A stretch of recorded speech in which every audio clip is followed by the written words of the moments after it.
கன்னிராசி அன்பர்களுக்கு ஒரு சில விஷயங்களில் நம்ம யோசித்து வச்சு அந்த காரியத்தை நம்ம வந்து முடிச்சே ஆகணுங்கிற ஒரு திறமைகளில் நம்ம போயின்னு இருப்போம். ஒரு பிரச்சனைகள்லாம் வரும், இதெல்லாம் தாண்டிப்போம், பார்ப்போம், கடவுள் இருக்கார், நம்மளை ஜெயித்து விடமாட்டாரா அப்படிங்கிற ஒரு எண்ணங்கள் இருக்கும். ஜெயிச்சு கண்டிப்பாக உங்களுக்கு ஒரு நிலையை கொடுப்பார், அதில் பற்றி கவலையே பட வேண்டாம்.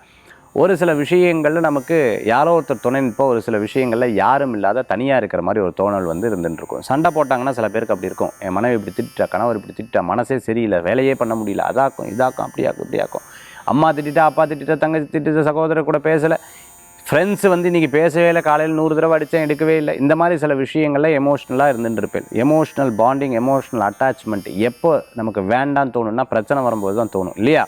இந்த மாதிரி சில ப்ராப்ளத்திலேருந்து விடுபடுறதுக்கு நம்மளுடைய சித்தர்கள், ஞானிகள், ரிஷிகள்லாம் நிறைய விஷயங்களை சொல்லி வச்சுருக்காங்க சாஸ்திர சம்பிரதாயங்களில்.